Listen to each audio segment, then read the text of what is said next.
अमर जी और रमा जी के 4 संतान थी। 2 बेटी और 2 बेटा। बड़ा बेटा रमेश, छोटा बेटा सुरेश और 2 बेटियां। बड़ी बेटी राधा और दूसरी बेटी रानी। तीनों बच्चे शादीशुदा थे। बेटियां अपने अपने ससुराल में खुश थीं। भरा पूरा परिवार था। बड़ी बहू सरोज थी। अमर जी और रमा जी ने बच्चों को बड़े संस्कारों से बड़ा किया था। वैसे मध्यम वर्गीय अमर जी आर्थिक रूप से मजबूत नहीं थे, क्योंकि अमर जी के पास ढंग की नौकरी नहीं थी।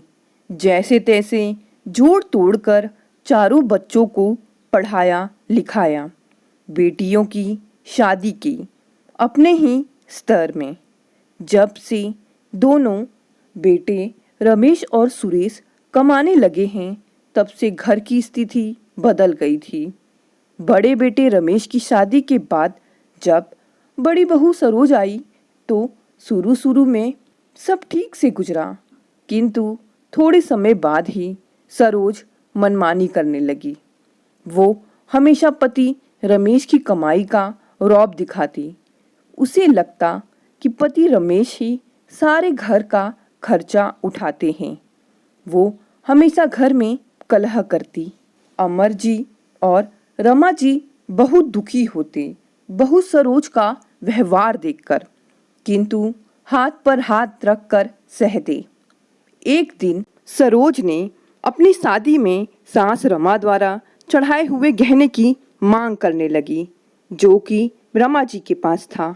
वो सारे गहने रमा जी छोटे बेटे की शादी के बाद दोनों बहुओं में बराबर बांटने का फैसला किया था। इस बार सरोज की एक ना चली, क्योंकि पति रमेश ने समझा दिया था कि माँ की गहनों पर सिर्फ उसी का हक होगा जो माँ की देखभाल करेगा, ना कि सिर्फ बहू होने के हक से। सरोज का सिर्फ इतना ही नहीं था। सास रमा घर का आधा से ज्यादा काम करवाती। कभी कभी तो वो कमरे से निकलती ही नहीं।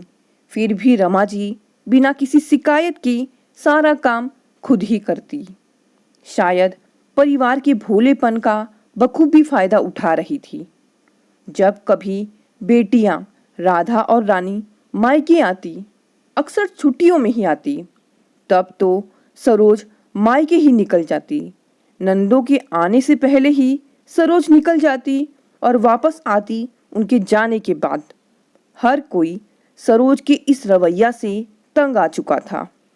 एक बार पति ने समझाना भी चाहा, देखो यह कोई तरीका नहीं है हर वक्त मायके निकल जाना। वैसे तुमसे कोई जबरदस्ती काम करवा भी नहीं सकता। तुम्हें पता नहीं कब अकल आएगी। अमर जी और रमा जी बहुत चिंतित रहते। थोड़े दिनों बाद घर के छोटे बेटे सुरेश की भी शादी हो गई। छोटी बहू निकिता एकदम विपरीत थी। बड़ी बहू सरोज थी। शांत, समझदार और तो और बड़े घर से आई थी। निकिता ने अपने व्यवहार से सबका दिल जीत लिया। यह सब देखकर सरोज मन ही मन जलती। जब सरोज से देखा नहीं गया कि किस तरह निकिता सबकी आंखों का तारा बन गई थी। सरोज के रोज रोज की किचकिच से रमेश ने अलग हो जाने का फैसला किया। वो नहीं चाहता था कि माता पिता जिंदगी भर कष्ट झेले, क्योंकि सरोज कभी भी सुकून से जीने नहीं देगी।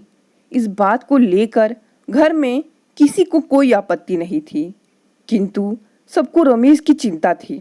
अब रमेश और सरोज अपने घर में शिफ्ट हो गए। धीरे धीरे वक्त का पहिया घूमता रहा। जैसे सरोज सबके लिए थी, वैसे ही वो पति रमेश के लिए भी थी। बेचारा रमेश करता भी तो क्या, जैसे तैसे सह ही रहा था। तब माता पिता के लिए, अब अपने बच्चों के लिए। सरोज की गैर जिम्मेदार होने से घर में कलेश होने लगा। यहाँ सास रमा और निकिता सारा काम समय से निपटा लेती थी, किंतु यहाँ अकेले नाश्ता, खाना, कपड़े, बर्तन, स्कूल छोड़ना, ले आना आदि इतना कुछ अकेले सरोज नहीं संभाल पा रही थी। धीरे धीरे उसे अपनी गलती का एहसास होने लगा था। सरोज अब पछताती थी कि क्यों मैंने घर छोड़ा। किंतु घमंड में चूर सरोज ने कभी भी रमा जी से बात तक नहीं की। तीज त्योहार में रमेश अपने माता पिता के पास चला जाता, सरोज को साथ नहीं ले जाता। यहाँ घर में अकेली सरोज घुटने लगती। मायके भी नहीं जा सकती थी क्योंकि सरोज के भाई की भी शादी हो चुकी थी। अब पहले जैसा माहौल नहीं था उसके मायके में, और यहाँ पति रमेश के लिए खाना कौन बनाता। ऐसे ही परेशान होकर सोचती कि वापस चली जाऊं, क्या मुझे वो लोग अपनाएंगे। रात रात भर सोचती कि जाऊं या ना जाऊं, किंतु हालातों से मार खाकर एक दिन सरोज ने ससुर अमर जी को फोन लगाने का फैसला किया। एक दिन आत्मग्लानि में डूबकर सरोज ने ससुर अमर जी को फोन लगाया। हेलो पापा, मुझे माफ कर दो, मैं वापस आना चाहती हूँ। बहू, मैंने और रमा ने कभी नहीं चाहा कि तुम इस घर को छोड़ कर जाओ। जैसे राधा और रानी मेरी बेटियां हैं, हमने तुम्हें वैसा ही समझा। कभी तुम्हारी गलतियों पर तुम्हें डांटा नहीं, प्यार से समझाना चाहा कि नादान है, समझ जाएगी। हमें खुशी होगी कि हमारी बहू हमारे पास वापस आ जाएगी। बहू, तुम्हें तुम्हारी गलतियों का एहसास है, यह बहुत बड़ी बात है। अब ज़्यादा देर मत करो, सामान पैक करो। फोन पर ही अमर जी घर में शोर मचा रहे थे। सुनो, हमारे बच्चे वापस आ रहे हैं। फोन को कानों से चिपकाए निकिता मन में ही बोली, पापा मुझे माफ कर दो। और आंसू उसकी आंखों से निकलकर गालों से टकरा गए। दोस्तों, क्या अमर जी और रमा जी को बहू सरोज को माफ कर देना चाहिए? क्या उन्हें दूसरा मौका देना चाहिए? अगर आप उनकी जगह होते तो क्या करते? कमेंट में ज़रूर बताइए। दोस्तों, आपको ये कहानी कैसी लगी?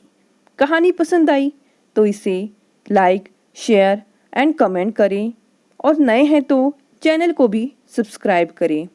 धन्यवाद दोस्तों, मिलते हैं अगली कहानी से।